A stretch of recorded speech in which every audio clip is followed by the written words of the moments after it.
One of the most heart-wrenching things as a tutor is to have a student who is completely capable, very hardworking, let anxiety get the best of them on test day. And I want to let you know today a few rules or a few tips that I give all of my students to help them so that it doesn't happen to you. The first tip I would have is you need to understand the exam.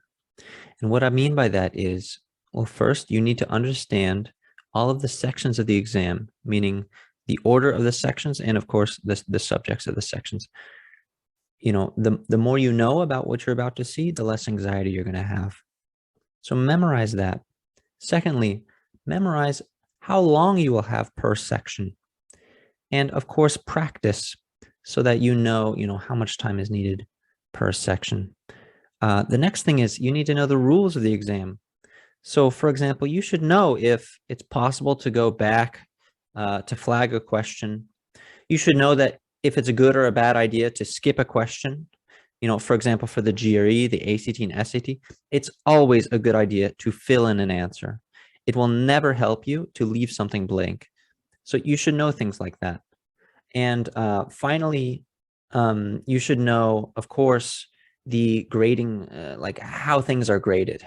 Okay, so that's everything you should know about the exam is the first tip. So make sure you understand the game that you're about to play.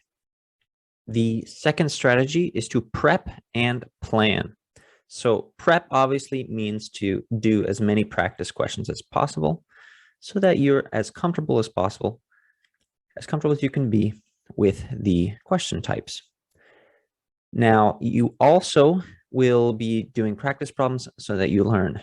So that's part of it. So you need to understand all of the principles that could be tested in the exam. At least you will need some experience with each principle. You may not, some exams are very difficult, so you may not be able to master everything, but at least you need to have seen everything. That is going to help with your anxiety. If there's like a black box where you really don't know what you're about to see, that is definitely going to pique your anxiety. So the next thing I would say is to have a plan. So for example, in the essay section, for the GRE at least, you need to have a pre-planned kind of outline for your two different types of essays. Same thing for the ACT and SAT, actually.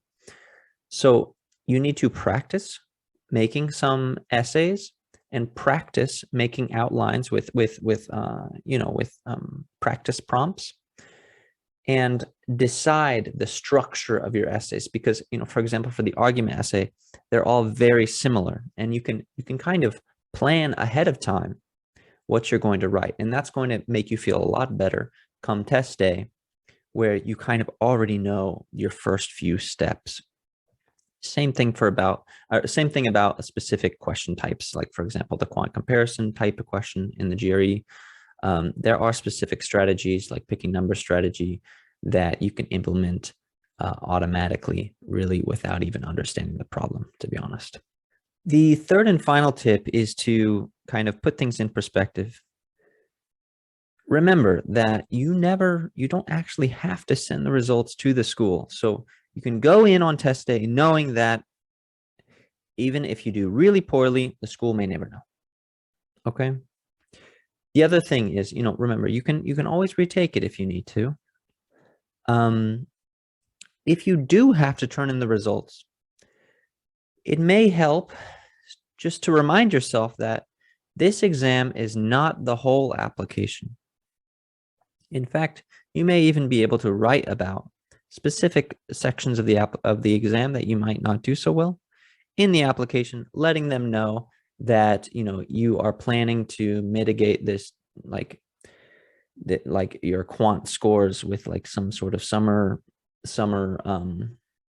course, or you can just reference your transcript and say, I did really well in my courses though, and say the exam score will not reflect my ability in your program. So yeah, those are your three strategies: understand the exam, prep and plan for the exam, and put things in perspective. So I'm going to put a link in the description for one of my next videos about understanding the GRE, and you can click on that now if you would like. And thank you for watching. Please subscribe and visit my website, applyconfidently.com, if you would like, and I will see you all next time.